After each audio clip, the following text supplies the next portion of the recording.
Hello guys! For today's video ay ipapakita ko sa inyo kung paano biniyak ng aking hindi pala biniyak. Kung paano niya binuksan ang kanyang alkansya. Dahil nung isang araw ay dumating siya. At siya stress na stress dahil siya daw ay magbabayad ng kuryente. At dahilan sa merong mga hindi nagbayad ng ayos ng kuryente at kulang daw yung pambayad ng kuryente. Kaya ayun, biniyak niya ang kanyang alkansya at siya ay magbabayad daw nung araw na yun. Kaya ayun, habang ako'y kumakain ay sinat up ko nga ang aking video dun sa isang tabi. At siya tumingin sa akin, sabi niya sa akin, ay parang binibidyohan mo ako. Sabi ko naman, ay hindi kita binibidyohan. Kaya ayun, patuloy siya sa kanyang paghihila ng kanyang tagdi 20 at 5 sa kanyang alkansya. Ayan na nga, halos maubos-ubos ng kanyang pera sa kanyang alkansya. At siya nakikipagkwentuhan kay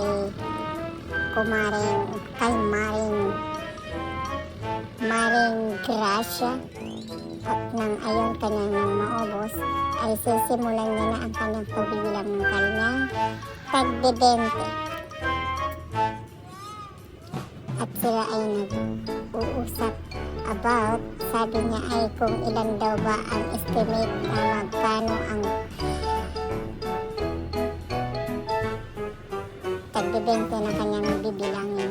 At ayun nga, sinimulan niya na 20 times 10. Bali 200 daw. 200 daw ang isang tumpok, bawat tumpok. Kaya sa sobrang dami, tinulungan na siya ni Mrs. Gracia sa pagbibilang ng kanyang mga barya. Ayan. Ako naman ay habang nagbibilang sila ay ako'y kumakain lamang po sa isang tabi at hindi nila alam na ako'y nagagawa ng video. Diba mga maring, ay videos for today. At ako ngay nainitan kaya ako'y nagbukas ng electric fan at ako'y init na init. At nagbukas na rin ako ng TV at ng makapanood.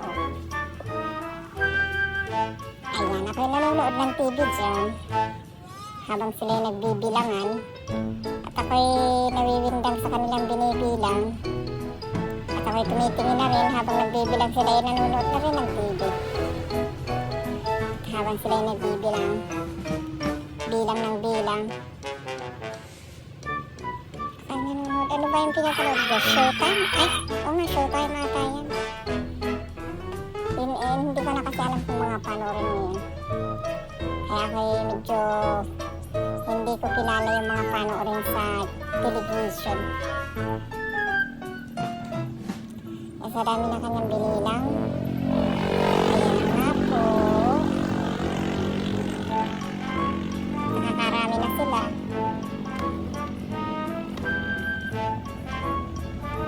Marami-rami naman ay si Mighty Guy. Ayan. Pagmasdan ng kanilang mga ginagawa. At si Aling Grace at na ay nasa 10 at 5 na. At ako naman ay nakikialam na. At ako'y tapos na kumain sa mga oras na iyan. At ayan. Sinimulan kong binilang. Ayan. Sinimulan kong binilang pero ako'y nalito. Nalito. So dami yung binilang ng mga tagbe-20. Ayan, uulitin ko ulit. Siya. At akin naman nabilang kung ilan. At aking imumultiply. At nang malaman kung magkanong lahat. Kung sila ba ay panalo sa pustahan o ano. Wow! Siya, 10,400 lahat. At sila ay magbabayad ng kuryente. Shoutout sa mga hindi marunong magbayad ng kuryente ng tama! Shoutout sa inyo! Kumusta naman kayo? Enjoy lang!